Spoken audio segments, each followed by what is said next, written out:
where the olfactory bulb rests. Okay. The medial to the olfactory sulcus is the gyrus rectus, lateral is the orbital gyri. Okay. This is your olfactory. Ito, mas malinaw.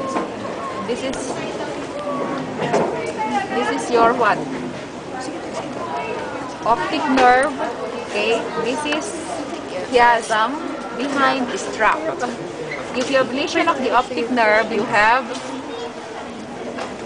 unilateral blindness. If you have a lesion of the chiasm, bitemporal hemianopsia, meaning in your visual field, it is the temporal side which is involved. Okay, or you also call that heteronymous hemianopsia. If it is the tract, you call it homonymous hemianopsia. It is the one involved. So if you look at this part, this corresponds to the ventral part of your brain stem. So this is your pons, okay?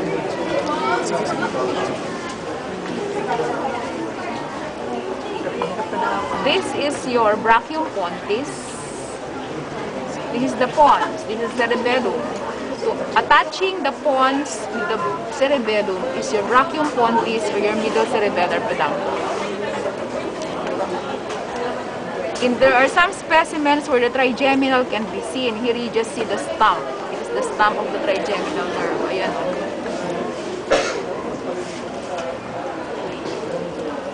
Now, this is your pontomedullary junction. This is the basilar sulcus. This is your median fissure. Therefore, what is this part? Huwag niyo ako sasagutin ng medala.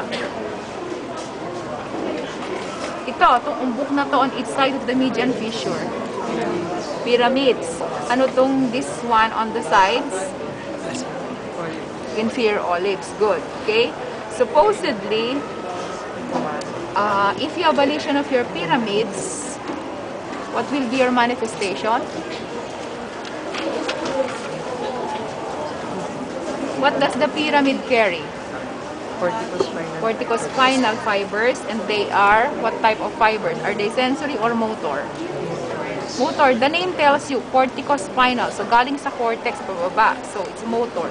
So if this carries corticospinal fibers, if you have a lesion of your pyramids, what will be your manifestation?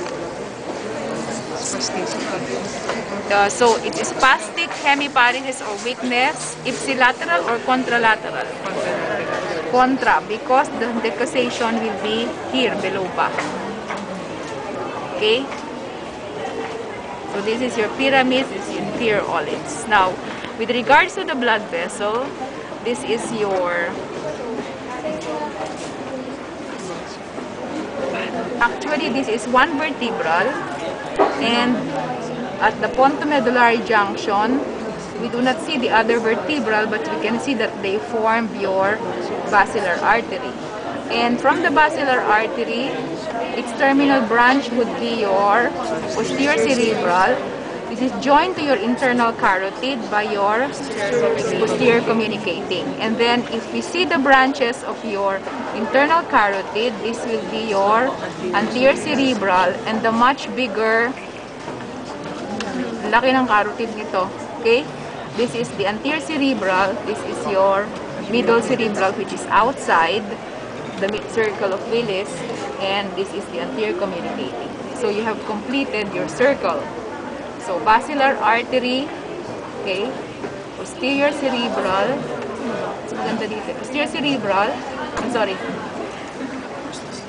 itong posterior cerebral, itong posterior communicating, internal carotid, anterior cerebral, anterior communicating, anterior cerebral, internal carotid, naputol ang posterior communicating, which would connect it to your posterior cerebral. Again, to your circle of Willis. So the area supplied by the middle cerebral, if you follow it, it goes to your sylvian fissure, and it supplies the entire dorsolateral aspect of the brain, except for the occipital pole supplied by the posterior cerebral, and about 1 inch of the top. which is supplied together with the medial surface by your anterior cerebral artery up to the parieto occipital surface. Hiramin mo nga yung sagittal dun sa kabila.